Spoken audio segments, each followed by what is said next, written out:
3.7 billion years पहले early life खत्म होने वाली थी। वजह थी जबरदस्त इंपैक्ट्स। क्लाइमेट में आने वाले खतरनाक चेंजेस और एटमॉस्फेयर का पूरी तरह से कोलैप्स हो जाना, जिससे हेवन हेल बन गया। लेकिन ये कहानी अर्थ की नहीं, मार्स की है, और ये वायलेंट हिस्ट्री है हमारे सोलर सिस्टम की पहली लाइफ फॉर्म्स की। क्या ये मार्शियंस आज भी एग्जिस्ट करते हैं? क्या ऐसा हो सकता है कि वो हमारे बीच ही रह रहे हों?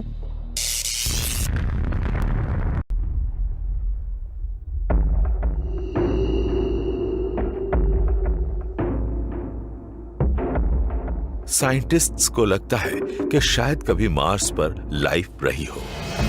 आज हमें वहां जो बंजर इलाका दिखता है, शायद काफी पहले वहां ढेर से मार्शियंस रहते हो। अगर मुझे अपनी किसी वैल्यूएबल चीज पर बेट लगाना हो, अगर मुझे अपनी कार को लेकर ये शर्त लगानी हो कि कभी मार्स पर लाइफ थी या फिर लाइफ का कोई एविडेंस था, तो मैं शर्त लगा दूंगा। यूनिवर्स में लाइफ को क्रिएट करने वाली चीजें खूब बिखरी पड़ी हैं, और मार्स पर शायद ये चीजें एक जगह इकट्ठा हो सकती थी। अगर लाइफ के लिए जरूरी चीजों की बात की जाए तो ये होती हैं पानी, organic chemistry, stable surface, thick atmosphere. Well, Mars पर ये सब थे। लाइफ शुरू करने के लिए जो चीजें चाहिए, मार्स पर वो सब मौजूद हैं। मार्स पर लाइफ जरूर रही होगी, और हमने इसकी निशानियां ढूंढने के लिए वहां एक रोबोट आर्मी भेजी है। हमारे रोवर्स, लैंडर्स और सैटेलाइट्स को अभी तक वहां लाइफ नहीं मिली है, लेकिन वहां किसी एक्स्ट्राऑर्डिनरी चीज के एविडेंस जरूर मिले हैं। मार्स ऐसी बहुत सारी डेवास्टेटिंग इवेंट्स का विक्टिम रहा है जिन्होंने इस रेड प्लेनेट पर काफी असर डाला है। ये बात हमें सोचने पर मजबूर करती है कि वहां मार्शियंस की एक के बाद एक जनरेशन पैदा होती रही होंगी और मार्स की वायलेंट हिस्ट्री के कारण खत्म भी हुई होंगी।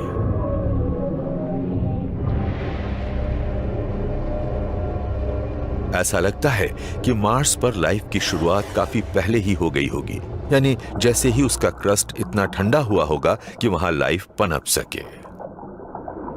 इस शुरुआती लाइफ का सीक्रेट वो क्रूशियल इंग्रेडिएंट रहा होगा जो शुरुआती अर्थ पर भी मौजूद था। ड्राई और हार्श मार्स पर कभी ओशंस होते थे।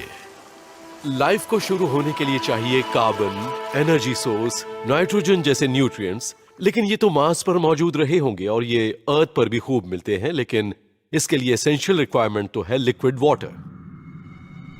जरा सोचिए, 4.5 बिलियन ईयर्स पहले मार्स कैसा रहा होगा। मोल्टन रॉक के ठंडे हो जाने से एक सॉलिड क्रस्ट बना होगा और सतह पर पानी जमा होने से शुरुआती ओशंस बने होंगे। Rain clouds steaming volcanic landscape के ऊपर से गुजरते रहते होंगे और पानी के शैलो पूल्स में मार्शियंस पैदा होने लगे होंगे। लेकिन ये शुरुआती एलियंस हमारी साई-फाई मूवीज से ज्यादा सिंपल रहे होंगे।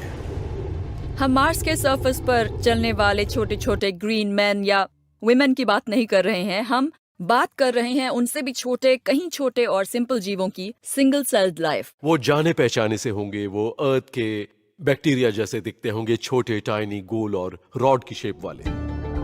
अगर बैक्टीरियल मार्शियन लाइफ की ये जनरेशन वाकई मौजूद थी, तो यह हमारे सोलर सिस्टम में पैदा होने वाली पहली लाइफ थी। यह अर्थ पर लाइफ के आने से बहुत पहले पैदा हो चुकी थी। मार्स के छोटे साइज की वजह से इसकी शुरुआत जल्दी हुई होगी।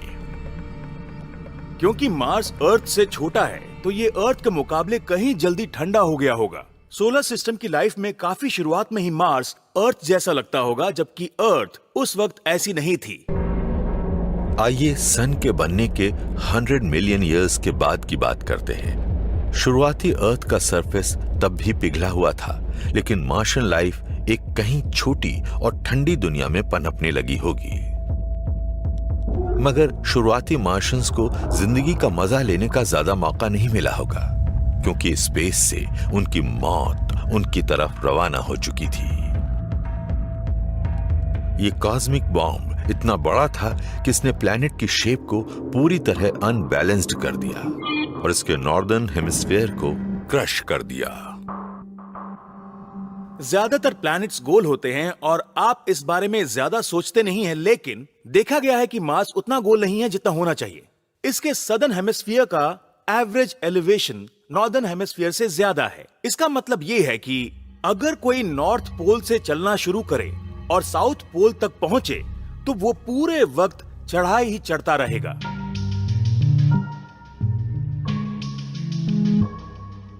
तो हम नॉर्दर्न और सदर्न हेमिस्फीयर के डिफरेंस को कहते हैं क्रस्टल डाइकोटोमी ऑन मार्स, और ये इस प्लैनेट की सबसे बड़ी मिस्ट्रीज में से एक रहा है। ये एक ऐसी पहली चीज है जिसे देखकर आप कहेंगे वेल आखिर ये कैसे हो सकता है।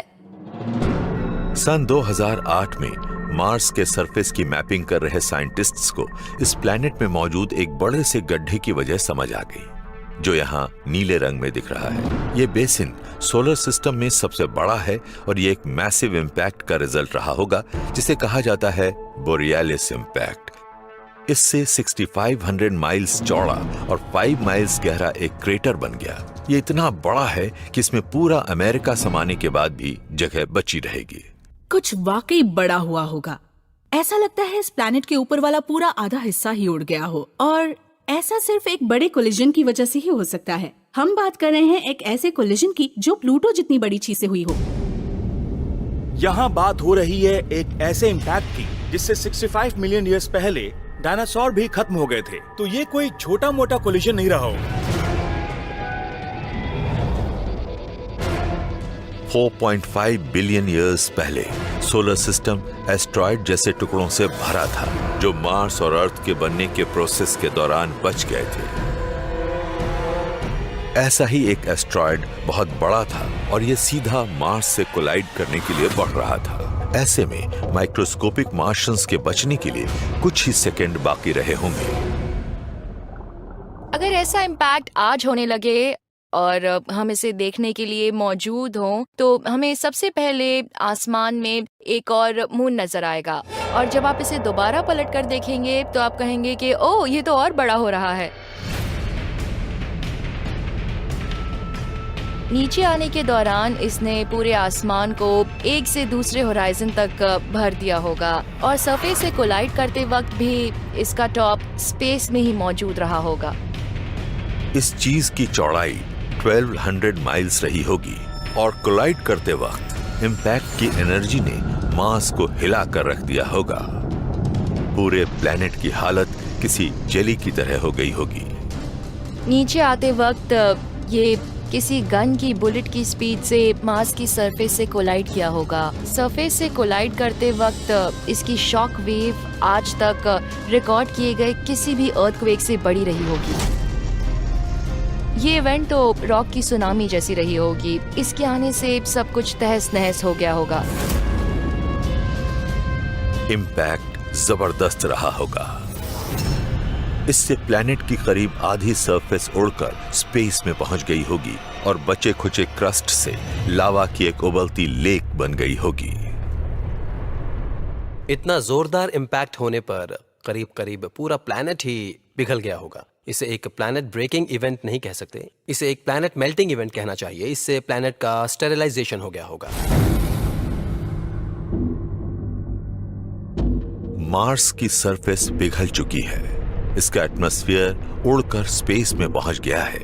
इसके ओशंस उबलकर खत्म हो गए हैं। अगर मार्स पर हमारे सोलर सिस्टम की लाइफ की पहली जनरेशन मौजूद थी, तो वो अब खत्म हो गई होगी।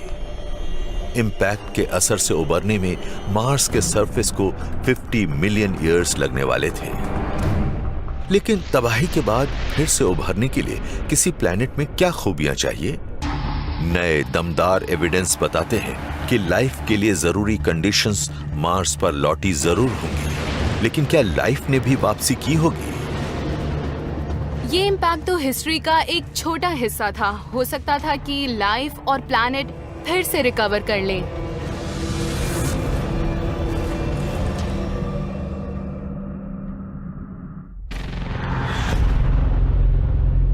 $4.5 बिलियन ईयर्स पहले प्लूटो के साइज का एक एस्ट्रॉयड इन्फेंट मार्स की सरफेस से टकराया। इससे प्लैनेट की सरफेस पिघल गई, एटमॉस्फेयर उड़कर स्पेस में पहुंच गया और ओशंस उबल कर खत्म हो गए। अगर इस प्लेनेट पर लाइफ ने अपने कदम जमाए थे तो वो भी पूरी तरह खत्म हो गई होगी। लेकिन कुछ साइंटिस्ट्स को लगता है कि ये एक्सटिंक्शन थोड़े टाइम का रहा होगा और शायद लाइफ ने यहाँ फिर से नई शुरुआत की होगी। बोरियालिस इम्पैक्ट के 10 मिलियन ईयर्स बाद मार्स इतना ठंडा हो गया होगा कि इसकी सरफेस फिर से सॉलिड बन जाए। इस प्लेनेट पर लाइफ के लिए जरूरी करीब करीब सारी चीजें रही होंगी, लेकिन फिर भी कुछ कमी थी। मार्स की सरफेस सूखी और बिना पानी वाली थी, तो यहां लाइफ की शुरुआत नहीं हो सकती थी। मार्शियंस की दूसरी जनरेशन का पैदा होना मुश्किल था। जहां तक हमें मालूम है, लाइफ के लिए पानी एक फंडामेंटल रिक्वायरमेंट है। ईयर 2004 नासा का अपॉर्चुनिटी रोवर मार्स पर लैंड करता है। इसके मिशन का एक हिस्सा ये ढूंढना भी था कि क्या बोरियालिस इम्पैक्ट के बाद मार्स पर फिर से पानी नजर आया था। जल्दी ही अपॉर्चुनिटी को एक फॉसिलाइज्ड सैंड ड्यून की सरफेस पर एक अजीब सी चीज दिखाई पड़ी। ये थे अजीब और गोल मेटेलिक रॉक्स। इन रॉक्स को कहा जाता है ब्लूबेरीज, और ये जेनी रेडेबा जैसे प्लैनेटरी जियोलॉजिस्ट्स के लिए एक इंपॉर्टेंट फाइंड है, क्योंकि फॉसिलाइज्ड सैंड ड्यून्स अर्थ पर भी मौजूद हैं और यूटा के ड्यून्स में भी बहुत सारी ब्लूबेरीज नजर आती हैं। ये बहुत ही एक्साइटिंग है क्योंकि हमने मार्स पर बिल्कुल ऐसी ही चीज देखी है। ब्लूबेरीज आयरन ऑक्साइड के नोड्यूल्स हैं जो जमीन में गहराई पर बनते हैं। ऐसे ही आयरन नोड्यूल्स का मार्स पर बनना इंपॉर्टेंट है, क्योंकि ये बोरियालिस इम्पैक्ट की वजह से प्लैनेट के पिघलने के बाद बने होंगे, और ये बनते हैं पानी से। ऐसी छोटी छोटी ब्लूबेरीज के बनने के लिए जरूरी है कि सैंड ड्यून्स में से बहुत सारा पानी बहता हुआ नीचे आए, और तब ये हर सैंड ग्रेन के आसपास मौजूद आयरन ऑक्साइड्स को भी अपने साथ ले आता है। इस छोटी सी बॉल में भी करीब 1 आउंस आयरन तो होगा, हो सकता है उससे भी ज्यादा हो, और ऐसी किसी ब्लूबेरी में 1 आउंस आयरन तभी समा सकता है जब उसे 1000 गैलन पानी मिले। ब्लूबेरीज सैंडस्टोन में काफी गहराई पर बनते हैं, लेकिन हजारों साल के दौरान विंड इरोजन की वजह से सॉफ्ट रॉक तो घिस जाती हैं, सिर्फ ब्लूबेरीज बची रहती हैं। अगर हम ब्लूबेरीज के इस ढेर के एज तक जाएं, तो हमें वो प्रोसेस नजर आएगा जिसके जरिए ये चट्टान से बाहर निकलती हैं। आप देख सकते हैं इन ब्लूबेरीज के अंदर क्या है, फॉसिल सैंडस्टोन की लेयर्स। हवा इस डायरेक्शन में बह रही है सतह पर नीचे की तरफ, और ये सॉफ्ट सैंडस्टोन्स में से निकलकर बाहर आ रही है। देखिए यहाँ नजर आ रही हैं ये डेंस आयरन नोड्यूल्स, और रॉक से बाहर आने पर ये पहाड़ी के नीचे लुढ़क कर यहाँ लेयर्स के बीच में इकट्ठा हो रही हैं। हम जानते हैं कि मार्स पर भी हमें ऐसी ही कंडीशंस मिली हैं। यहाँ फॉसिल सैंड ड्यून लेयर्स हैं, यहाँ की सरफेस पर ब्लूबेरीज बिखरी पड़ी हैं, तो हम जानते हैं कि जो यहाँ हुआ है वैसा ही मार्स पर भी जरूर हुआ होगा। रॉक की सतह पर बहते पानी ने आयन इकट्ठा किया होगा, और वहाँ तेज हवाएं भी चल रही होंगी जिनसे फॉसिल सैंड ड्यून्स घिसे होंगे। मार्स की सरफेस पर ब्लूबेरीज तभी बन सकती थीं जब इस रेड प्लैनेट पर पानी होता, और इस कैटास्ट्रोफिक इम्पैक्ट के बाद इसे इसका एटमॉस्फेयर वापस मिल गया होता। सरफेस पर लिक्विड वाटर होने की वजह से लाइफ के लिए जरूरी सभी चीजें एक बार फिर मिली होंगी, ताकि मार्शियंस की एक दूसरी जनरेशन पैदा हो सके। वैली से थोड़ा ऊपर, फॉसिलाइज्ड ड्यून्स से थोड़ा आगे एक और जियोलॉजिकल फीचर है जो मार्स पर भी मिलता है, और इससे पता चल सकता है कि बोरियालिस इम्पैक्ट के बाद कितना पानी फिर से रेड प्लैनेट की सरफेस पर लौटा होगा।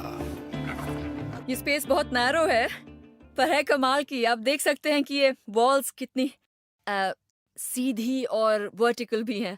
किसी स्लॉट कैनियन को एक्सपीरियंस करने का यही तरीका है। इस तरह की स्लॉट कैनियंस की शुरुआत अर्थ की सरफेस में छोटी क्रैक से होती है। जब टेक्टोनिक प्लेट्स शिफ्ट करती हैं, तो रॉक में जबरदस्त प्रेशर डेवलप होता है, और फिर ये 2 हिस्सों में बंट जाती है। ये यहाँ और भी गहरी है। ऊपर वाले हिस्से में तो ये क्रैक और भी नैरो है। एक हिस्से से लेकर दूसरे तक ये वॉल बिल्कुल सीधी है। ये वाकई ब्यूटीफुल है।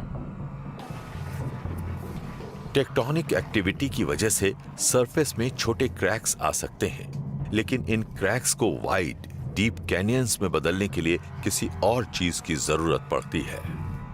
वहाँ पीछे जो जगह थी वो काफी नैरो थी, पर यहाँ कैनियन के निचले हिस्से में जगह काफी चौड़ी नजर आ रही है।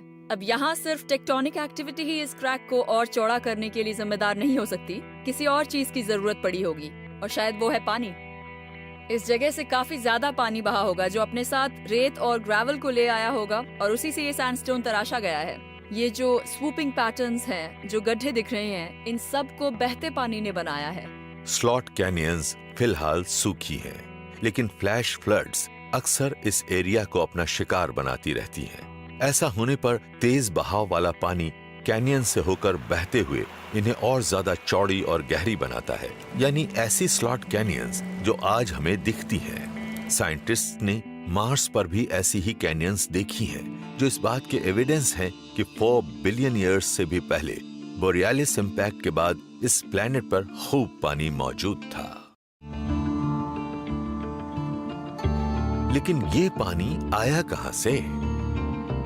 शायद ये इस प्लैनेट में ही मौजूद रहा हो। पानी काफी वॉल्यूम में मिलता है। हम जानते हैं कि अर्थ के मैंटल में काफी गहराई पर पानी मौजूद है, तो ये भी हो सकता है कि मार्स पर पानी बेशक गहराई में रहा हो और इस कैटास्ट्रॉफी के बाद भी ये बाहर आ गया होगा। अर्थ पर भी साइंटिस्ट अर्थक्वेक की साइज्मिक वेव्स का इस्तेमाल जमीन के नीचे गहराई पर मिनरल्स में दबे हुए पानी का पता लगाने के लिए करते रहे हैं। ऐसा ही कोई वाटर सोर्स शायद इंपैक्ट के बाद वाले मार्स में हंड्रेड्स ऑफ माइल्स की गहराई पर छिपा रहा हो, और वोल्केनोज शायद इस पानी को फिर से सरफेस पर लाए हो। पानी प्लैनेट की सरफेस के नीचे से ऊपर तक जियोलॉजिकल एक्टिविटीज के जरिए भी पहुंच सकता है। इनमें वोल्केनोज भी शामिल हैं। अर्थ पर वोल्केनोज बहुत सी गैसेस को बाहर निकालते रहते हैं, जिनमें वाटर वेपर भी शामिल है, और हमने मार्स पर भी वोल्केनोज देखे हैं। मार्स पर सोलर सिस्टम के सबसे बड़े वोल्केनोज मौजूद हैं। इनमें सबसे बड़ा है ओलंपस मॉन्स, जो माउंट एवरेस्ट से भी 3 टाइम्स ज्यादा ऊंचा है। 4.49 बिलियन ईयर्स पहले वोल्केनोज ने एटमॉस्फेयर में लावा उगलना शुरू किया, और फिर पानी भी। इससे खतरनाक रेन स्टॉर्म्स आए, जिनसे मार्स की सरफेस भर गई।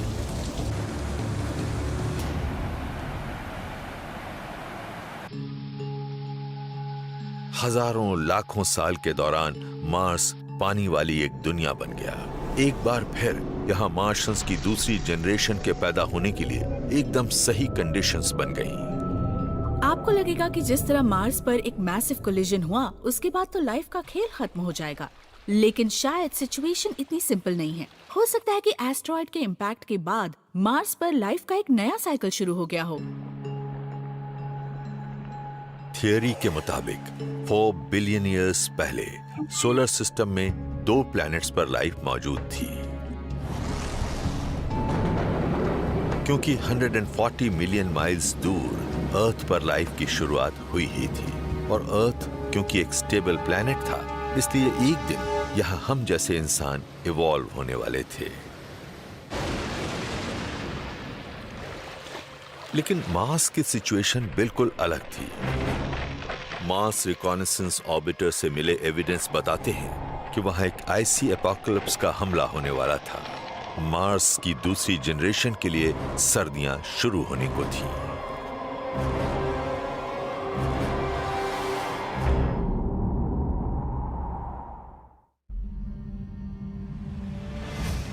हजारों साल से इंसान ये सोचकर हैरान होते आए हैं कि क्या मार्स पर लाइफ थी, लेकिन 1960s से रेड प्लैनेट की हमारी समझ बढ़ी है, क्योंकि प्रोब्स और लैंडर्स की एक रोबोट आर्मी एक बिल्कुल नए ढंग से यहाँ के सरफेस को एक्सप्लोर कर रही है। मार्स हर मामले में एक सुपर प्लैनेट है, और ये रेड प्लैनेट होने या मार्शियंस की वजह से ऐसा नहीं है। असल में मार्स ही अकेला ऐसा प्लैनेट है जिस पर सिर्फ और सिर्फ रोबोट्स ही मौजूद हैं। हमने वहाँ कई टूल्स पहुँचाए हैं। इस वक्त वहाँ कार के साइज का nuclear powered laser shooting highly developed robot मौजूद है। रोबोट्स लाइफ की निशानियां तो ढूंढते ही हैं, साथ ही ये ऐसे पावरफुल साइंटिफिक इंस्ट्रूमेंट्स हैं जो साइंटिस्ट्स को बताते हैं कि मार्स कितना हैबिटेबल है और पास्ट में ये कैसा था। इस प्लैनेट के चारों तरफ हमारे कई ऑर्बिटर्स हैं, प्लैनेट पर कई लैंडर्स भी हैं और इनकी वजह से ही हम मार्स को टॉप टू बॉटम कैटेगराइज कर पा रहे हैं। पहले ये कैपेबिलिटी हमारे पास नहीं थी और सोलर सिस्टम के किसी भी दूसरे प्लैनेट पर हम ऐसा नहीं कर रहे हैं। इनमें हमारी अर्थ भी शामिल है। रोबोट आर्मी की वजह से साइंटिस्ट सोलर सिस्टम के इन 2 प्लैनेट्स की लाइफ हिस्ट्री की एक टाइमलाइन बना रहे हैं।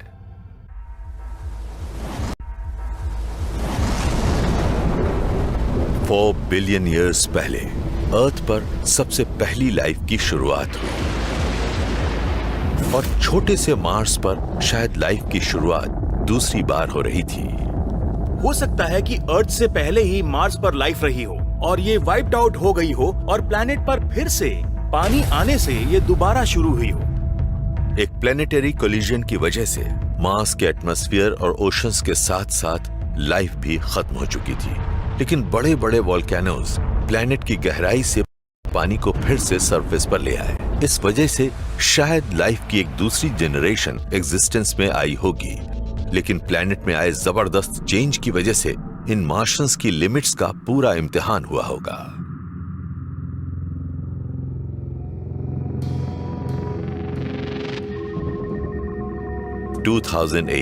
नासा का मार्स रिकॉनेसेंस ऑर्बिटर मार्स की सरफेस के नीचे इन्वेस्टिगेट करता है।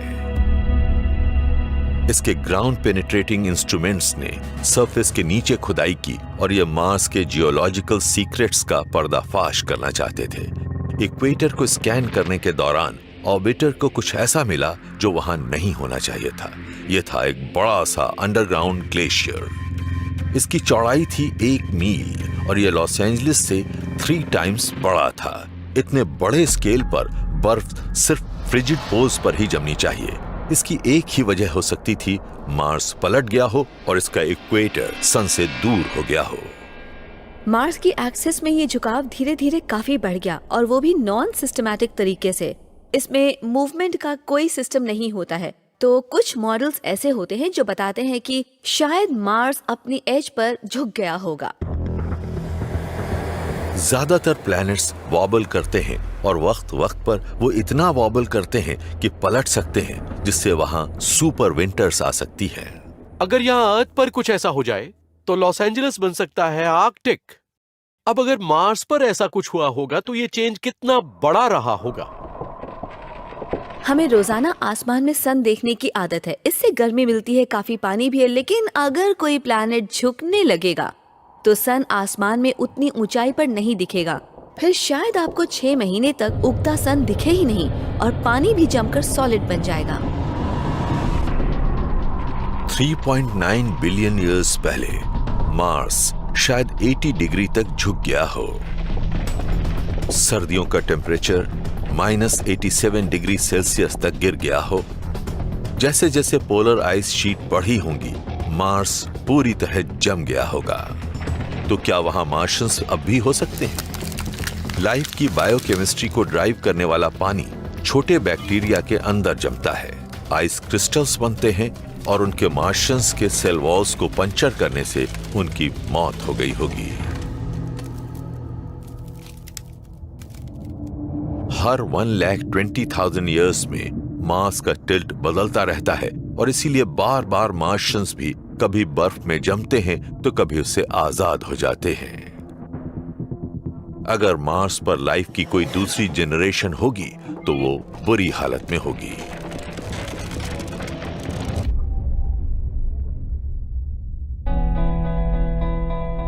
लेकिन यहां अर्थ पर हमारे एंशिएंट एंसेस्टर्स के लिए सिचुएशन आसान रही होगी। अर्थ का हिलना डुलना और इसके सीजन्स काफी हद तक स्टेबल रहते हैं और इस सिलसिले में हमारी मदद करता है हमारा ओवरसाइज्ड मून। हमारे प्लैनेट और मून के इंटरेक्शन की वजह से हमारे रोटेशन की एक्सिस बहुत ही स्टेबल रहती है।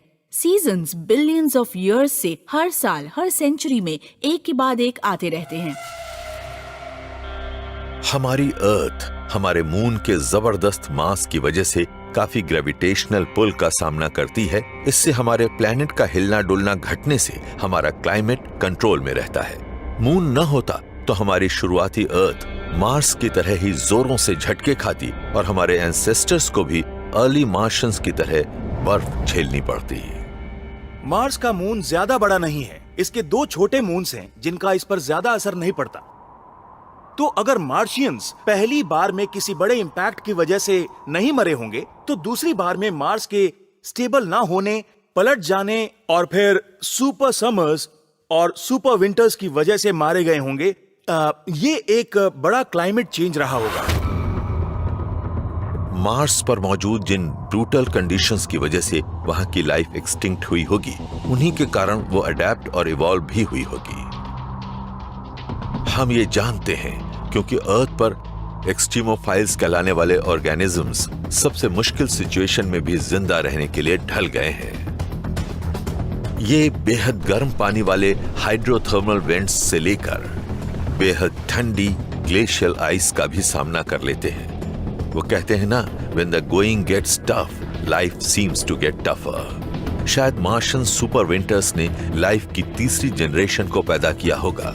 ये बग्स की एक ऐसी सुपर टफ आर्मी होगी जो क्लाइमेट के सबसे हार्शेस्ट चेंजेस को भी झेल जाती है। हमने अर्थ पर देखा है कि लाइफ जिस भी जगह है उसी के हिसाब से ढल जाती है और इस एवोल्यूशन में टाइम लगता है। तो बदलते एनवायरनमेंट के साथ लाइफ भी चेंज हो जाती है। अगर अचानक चेंजेस आते हैं तो लाइफ फॉर्म्स उसके साथ बैलेंस नहीं बना पाती और बहुत से जीव मारे जाते हैं और जिंदा बचने वाले कंटिन्यू करते हैं।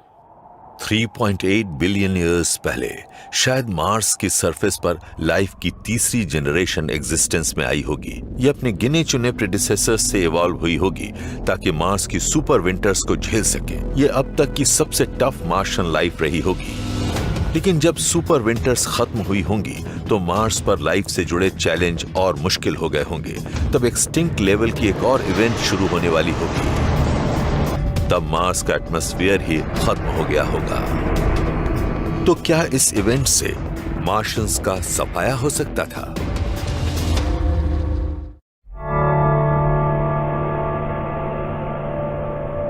जरा 3.8 बिलियन ईयर्स पहले वाले मार्स को इमेजिन कीजिए। तब ये एक वार्म और वेट वर्ल्ड रहा होगा और यहाँ सुपर टफ बैक्टीरियल लाइफ फलती फूलती होगी। लेकिन ये मार्शियंस प्लेनेट के पहले इनहैबिटेंट्स नहीं थे। मार्शियन की पहली जनरेशन तो जबरदस्त बोरियालिस इंपैक्ट की वजह से भाप बनकर उड़ गई होगी। शायद लाइफ की शुरुआत जीरो से फिर हुई होगी, लेकिन इसे प्लेनेट के कई जबरदस्त बदलाव झेलने पड़े होंगे और इनका सामना कर सकते थे सिर्फ सबसे टफ मार्शियंस। लेकिन अभी एक और तबाही आने वाली थी और ये तो सबसे स्ट्रॉन्गेस्ट मार्शियंस को भी टेस्ट करने वाली थी। इनसे लाइफ के लिए सबसे जरूरी इंग्रेडिएंट छिनने वाला था, यानी लिक्विड वाटर। ये समझना जरूरी है कि किसी प्लैनेट की सरफेस पर लिक्विड वाटर का होना कितना मुश्किल होता है। हम जानते हैं कि अगर लिक्विड वाटर आसपास हो तो लाइफ बड़े आराम से कटती है, लेकिन साथ ही एयर प्रेशर और टेम्परेचर का बैलेंस भी एकदम सही होना चाहिए। अगर एयर प्रेशर नहीं होगा तो लिक्विड वाटर किसी प्लैनेट की सरफेस से भाप बनकर उड़ जाएगा, चाहे टेम्परेचर कुछ भी हो। एक एटमॉस्फेयर की मौजूदगी की वजह से ये एयर प्रेशर जनरेट होता है। ये एटमॉस्फेयर कई मायनों में एक लिड का रोल अदा करता है। ये पानी को स्पेस में जाने से रोकता है, इसलिए एटमॉस्फेयर का होना बहुत जरूरी है। 3.7 बिलियन ईयर्स पहले अर्थ पर गर्म पानी वाले ओशंस और एक थिक एटमॉस्फेयर मौजूद था, लेकिन मार्स पर तीसरी एक्सटिंक्शन लेवल की इवेंट रफ्तार पकड़ रही थी। एटमॉस्फेयर धीरे धीरे गायब हो रहा था और मार्स के ग्रेट ओशंस स्टीम बनकर उड़ने लगे थे। अब दोनों ही प्लैनेट्स की किस्मत उनके मैग्नेटिक कोर्स की ताकत पर टिकी हुई थी। ये पता चला कि अर्थ के एटमॉस्फेयर का एग्जिस्टेंस मैग्नेटिक फील्ड पर टिका हो सकता है, क्योंकि हमारा मैग्नेटिक फील्ड हमें सब एटॉमिक पार्टिकल्स की आंधी से बचाता है, जो हमेशा सन की तरफ से हमारी तरफ चलती रहती है, और हम इसे कहते हैं सोलर विंड। और अगर हमारे पास इन पार्टिकल्स को आराम से कैच और डिफ्लेक्ट करने के लिए एक मैग्नेटिक फील्ड ना होता तो वो सीधे अर्थ के एटमॉस्फेयर से टकराते। मैग्नेटिक फील्ड सोलर विंड्स को सीधे हमारी तरफ आने से रोकता है। अगर हम इस प्रोटेक्शन को गंवा दें तो इस प्लैनेट के लिए खतरा बढ़ जाएगा। अर्थ का मैग्नेटिक कोर 3.45 बिलियन ईयर्स तक काफी स्ट्रांग बना रहा और बेहद गर्म पिघला हुआ आयन प्लैनेट के अंदर ही किसी लावा लैंप की तरह बार बार उलटता पलटता रहा। घूमता हुआ आयन बिजली पैदा करता है और उससे पैदा होने वाली एक मैग्नेटिक शील्ड हमारे एटमॉस्फेयर को सोलर विंड से बचाती है। 3.8 बिलियन ईयर्स पहले मार्स का एक पिघला हुआ कोर और एक मैग्नेटिक फील्ड था, लेकिन किसी वजह से ये शील्ड खत्म हो गई। क्या मार्स का छोटा सा पिघला हुआ कोर इतना ठंडा हो गया कि इनएक्टिव हो गया, या फिर किसी और चीज से मार्शियन लाइफ के इस तीसरे एक्सटिंक्शन की शुरुआत हुई? एक नई और कंट्रोवर्शियल थ्योरी इसके लिए एंशिएंट बोरियालिस इंपैक्ट को जिम्मेदार मानती है। इतने बड़े इम्पैक्ट की वजह से कई तरह के टेम्परेचर्स पर असर पड़ सकता है, अंदर वाले गर्म कोर से लेकर बाहर वाले ठंडे मैंटल तक पर। जिस इम्पैक्ट की वजह से मार्शियन लाइफ की फर्स्ट जनरेशन खत्म हुई, उसी के कारण प्लैनेट ज्यादा गर्म भी हुआ और आउटर मैंटल का टेम्परेचर बढ़ गया। फिर प्लैनेट के अंदर वाले हिस्से की हीट घटने लगी और मेटल्स का घूमना भी धीरे धीरे रुक गया। अगर टेम्परेचर घटने लगता है तो उसके लिए इतने स्ट्रॉन्ग मैग्नेटिक फील्ड को ड्राइव करना भी मुश्किल हो जाता है। मिलियंस ऑफ ईयर्स के दौरान मार्स के मैग्नेटिक फील्ड ने काम करना बंद कर दिया। जैसे ही मार्स का मैग्नेटिक फील्ड नहीं रहा, इसके लिए अचानक सोलर विंड का खतरा बढ़ गया। सोलर विंड मार्शियन एटमॉस्फेयर को खत्म करके उड़ा सकती थी।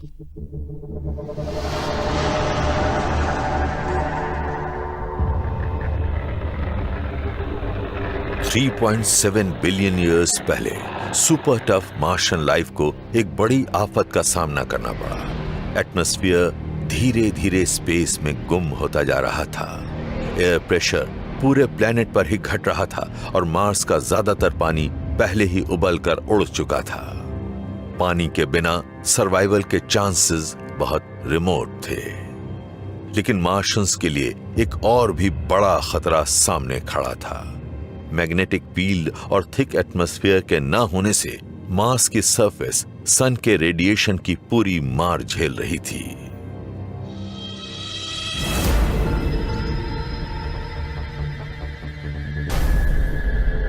ऐसे में सरफेस पर मौजूद किसी माइक्रोब को बहुत मामूली एटमॉस्फेयर से ही काम चलाना पड़ता है। पानी नहीं होता, सन की जबरदस्त अल्ट्रावायलेट लाइट होती है और पार्टिकल्स हर वक्त टकराते रहते हैं। मार्शियंस पर सोलर विंड से रेडिएशन का बॉम्बार्डमेंट होता रहा होगा। इससे उनके डीएनए फट गए होंगे। बिना एटमॉस्फेयर के प्लैनेट का सरफेस स्टेरिलाइज हो जाता है। मार्स के कोर के इनएक्टिव हो जाने के कारण इस प्लैनेट की जियोलॉजी को बर्बाद कर दिया होगा। हो सकता है कि यह मार्स के खत्म होने की शुरुआत ही हो। जब कोई प्लैनेट जियोलॉजिकली दम तोड़ देता है तो ये बायोलॉजिकली भी जिंदा नहीं रह पाता। किसी प्लैनेट के लिविंग सिस्टम्स को बायोलॉजिकल तरीके से गवर्न और ड्राइव करने के लिए भी जियोलॉजिक प्रोसेसेस की जरूरत होती है। अगर कोई प्लैनेट जियोलॉजिकली एक्टिव होता तो उसका अपना एक साइकिल होता है जो उसे लाइफ को सस्टेन करने और एलिमेंट्स प्रोवाइड करने में मदद करता है। जब कोई प्लैनेट जियोलॉजिकल प्रोसेस की अपनी एबिलिटी गंवा देता है तो वो लाइफ सस्टेन नहीं कर सकता। 3.8 बिलियन ईयर्स पहले मार्स का मैग्नेटिक कोर इनएक्टिव होने लगा। इस प्लैनेट ने अपने मैग्नेटिक फील्ड, अपने एटमॉस्फेयर और सरफेस पर मौजूद लिक्विड वाटर गंवा दिए, जिससे मार्शियन बैक्टीरिया के लिए जिंदा रहना मुश्किल हो गया। लेकिन क्या यह वाकई मार्शियन लाइफ का अंत था? लाइफ बहुत टेनेशियस होती है। इतने जानलेवा बदलावों के बाद भी ये सर्वाइव कर सकती है और ये आज भी वहाँ हो सकती है। ऐसे में मार्शियन लाइफ को जमीन में और गहराई तक जाना था। इस प्रोटेक्टेड सबटेरेनियन एनवायरनमेंट में शायद इसे लिक्विड वाटर का कोई सोर्स मिल गया होगा। और अगर ऐसा है तो क्या मार्शियंस आज भी हमारा इंतजार कर रहे होंगे?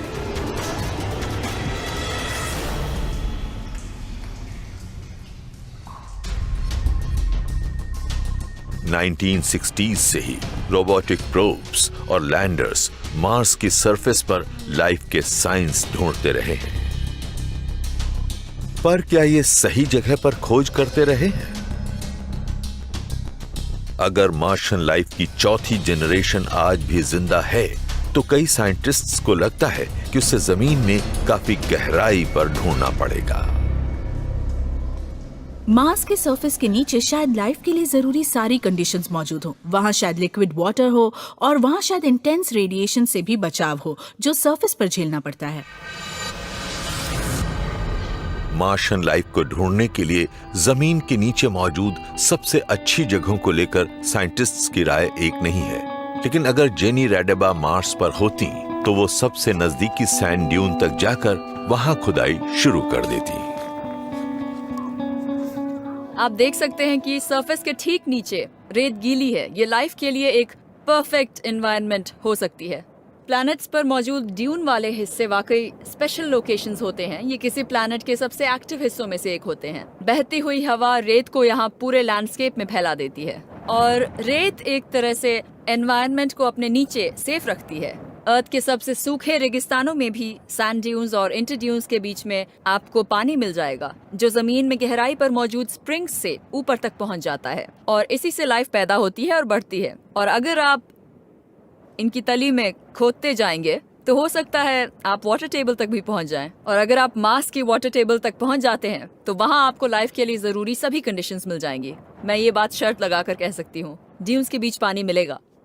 रेगिस्तान में मार्शियन लाइफ को खोदकर ढूंढ निकालना एक ऑप्शन है, लेकिन कुछ साइंटिस्ट्स के आइडियाज एकदम अलग होते हैं और प्लेनेटरी साइंटिस्ट नीना लैंजा को अपनी सर्च के लिए एक रस्सी और एक फ्लैशलाइट लेनी होगी। अगर मुझे मार्स पर लाइफ को ढूंढना हो तो मैं जाऊंगी किसी लावा ट्यूब के पास। लावा ट्यूब्स बनती हैं पुराने वॉल्केनोज से। ये जमीन के नीचे वाले लावा फ्लोज की खाली जगह होती हैं। आज ये डीप टनल्स की शक्ल में नजर आती हैं। ये रेडिएशन से सेफ होती हैं और मार्स के बेरहम क्लाइमेट से भी बचाती हैं। हम मार्स पर किसी लावा ट्यूब में तो कभी नहीं गए, लेकिन ऐसा हो सकता है कि उसमें लिक्विड वाटर हो।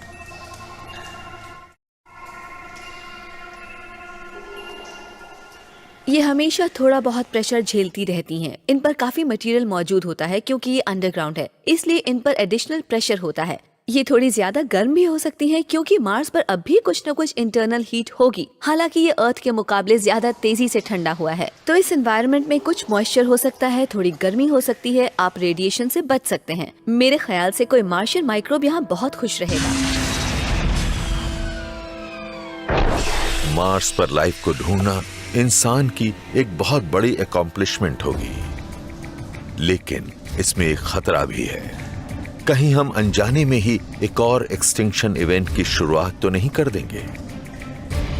इंसान अर्थ पर लाइफ के एक्सटिंक्शंस के लिए काफी हद तक जिम्मेदार रहा है। तो दिलचस्प क्वेश्चन ये है कि कहीं हम मार्स पर भी ऐसी ही किसी आफत की शुरुआत तो नहीं कर देंगे? अगर किसी दिन ह्यूमंस मार्स तक पहुंच गए तो हम वहां एक इन्वेजिव स्पीशीज होंगे, और अगर वहां किसी जगह कोई मार्शियन लाइफ हुई तो शायद हम ही उसे डिस्ट्रॉय कर देंगे।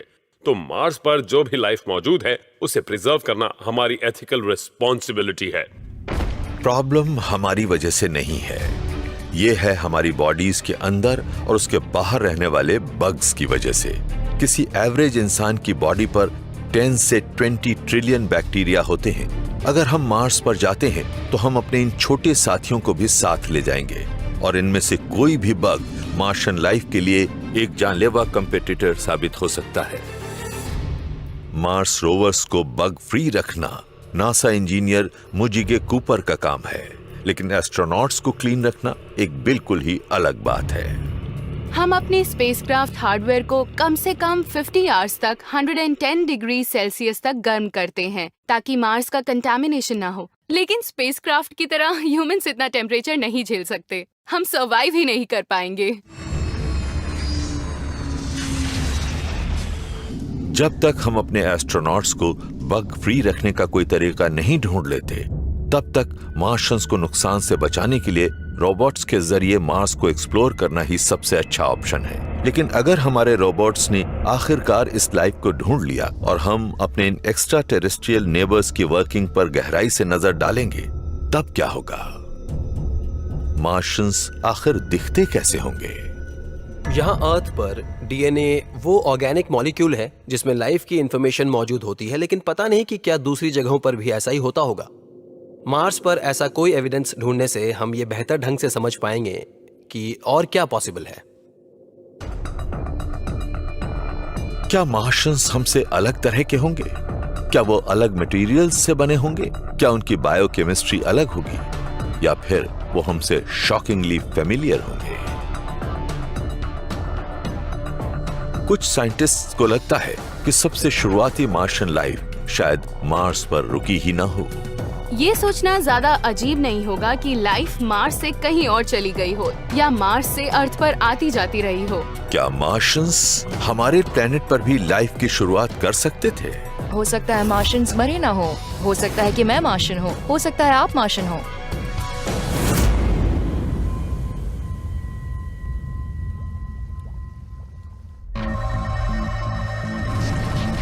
हमने मार्स तक एक रोबोट आर्मी भेजी है और इसे जो मिला है वो सरप्राइजिंग है। हो सकता है वहां लाइफ मौजूद रही हो, और वो भी मार्शियंस की अलग अलग जनरेशंस की शक्ल में, जो खतरनाक एक्सटिंक्शन इवेंट्स के बावजूद फिर पैदा हुई हो। मार्स की सरफेस के नीचे लाइफ अब भी मौजूद हो सकती है।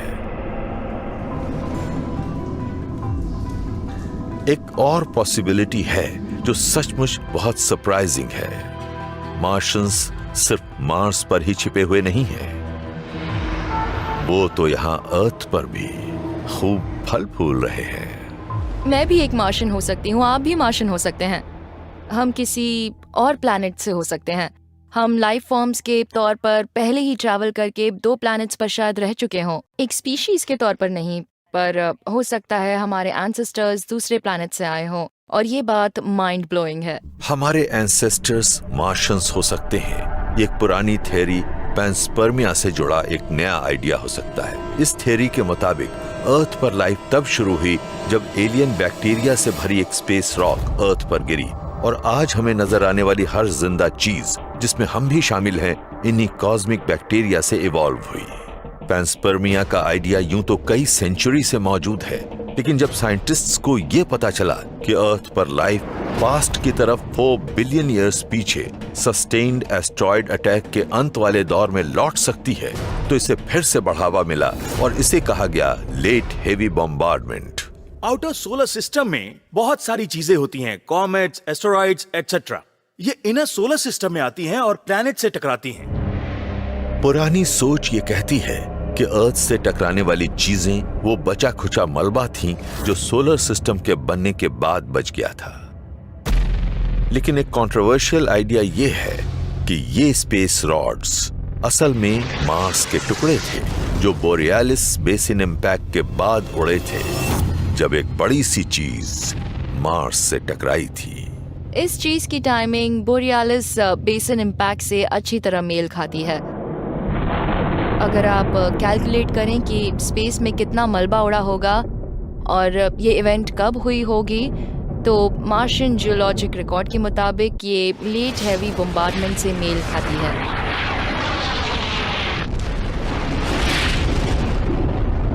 ये हो सकता है कि बोरियालिस बेसिन फॉर्मिंग इम्पैक्ट का मलबा अर्थ पर आकर बरसा हो और इससे लेट हैवी बम्बार्डमेंट हुआ हो, जिससे अर्थ पर मार्स के बैक्टीरियल स्पोर्स की नींव पड़ी हो। ये बस एक अंदाजा है, हम पक्के तौर पर इस बारे में नहीं जानते, लेकिन ऐसी इवेंट का होना फिजिकली पॉसिबल है।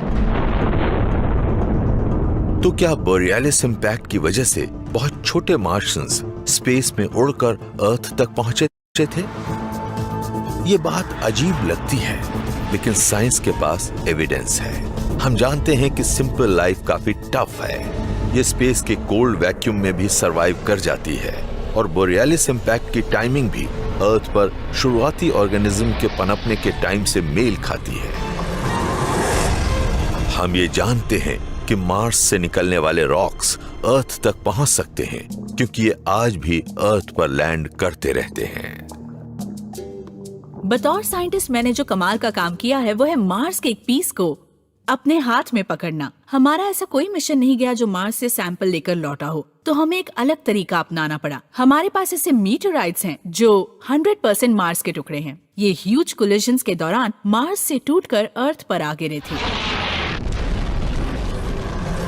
मार्शियंस की 4 अलग अलग जेनरेशंस, इनमें से हर एक को एक अलग तरह की प्लैनेटरी कैटास्ट्रोफी झेलनी पड़ी, लेकिन तमाम मुश्किलों के बावजूद मार्शियंस आज भी जिंदा हो सकते हैं। शायद ये अर्थ पर भी फल फूल रहे हों।